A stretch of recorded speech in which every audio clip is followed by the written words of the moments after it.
I mean, what Violka was suggesting, and I think this is a good idea, we do kind of multiple phases of resin. Yeah. We can cut here and here, 10 Yeah. centimeters, and then put the pipe and use resin once again. Yep.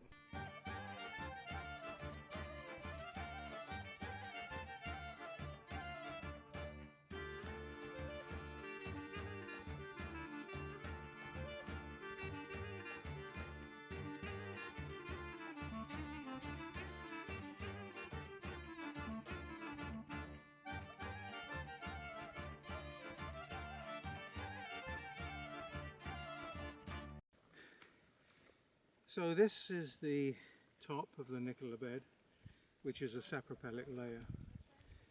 And the GSSP itself is defined as being at the very top of the Nicola bed. In fact, the layer where the Nicola bed joins the marl layer, which overlies it. So this interval just here is the base of the Quaternary system and period. And it is the global reference point by which any rocks anywhere in the world, in order to be classified as Quaternary, have to correlate to this area. So it's quite a special piece of rock. I have asked to Violka if we have only 3 or 5 grams, we can study also foraminifera, in order to have a comparison with dinokist and foraminifera. Yeah, that's very important. Because the relationship between phytoplankton and zooplankton is really important in these particular conditions. Yeah, yeah. I mean, it's remarkable when you think that the Nicola bed here represents the warming of the climate, the shifting of the intertropical convergence zone northwards, greening of the Sahara, and then fresh water into the Mediterranean. In my opinion, there is we'll find different species of foraminifera, sometimes Globigerens quadrilobatus or obliquus, that they alive in competition in the same environment, and the food is really important for these species. So the dinoflagellates or diatoms are really important for the presence of these species. So it's really important to understand which species dominate in some particular layers in correspondence of some particular dinoflagellated species. Yeah, so what we can expect to find, or we might expect to find, are lower salinity species of dinoflagellates in this this interval.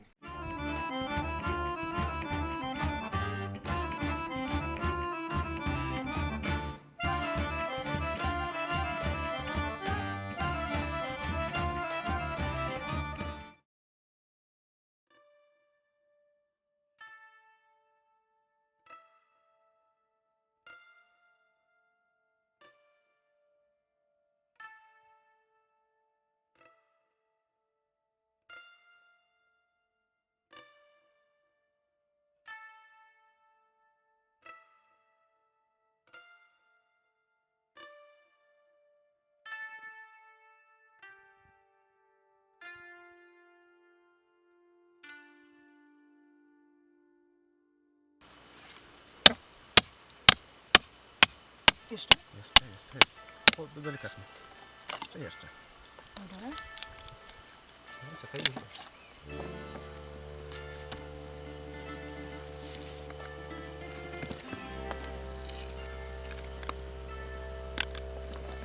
Haha, najlepsze. Dziewczynka. Nikola.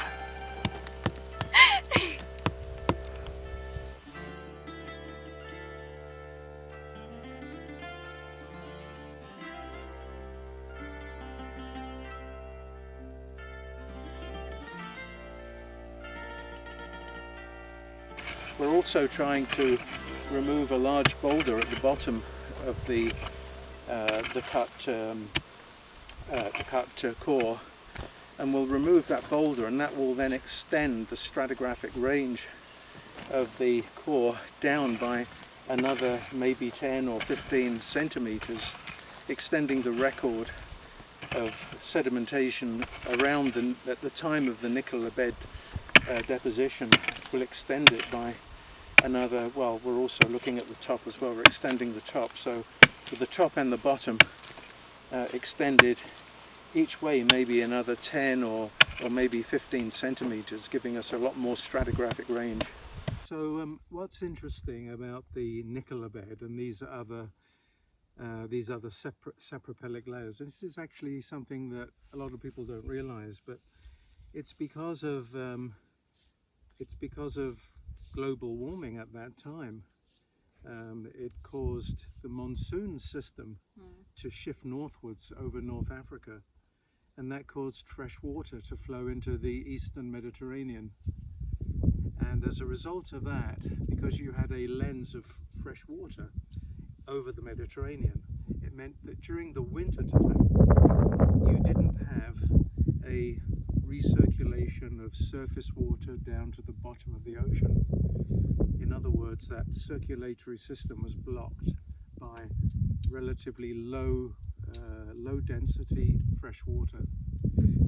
And because of that, it meant that any organics that had deposited during the summer, they weren't oxidized in the winter because there was no turnover of surface water. See, normally what happens, the Mediterranean is very saline, so in the winter the saline water cools down and the oxygenated surface waters drop and sink to the bottom, and they oxygenate the bottom sediments, and that process is blocked during the formation of a sapropel.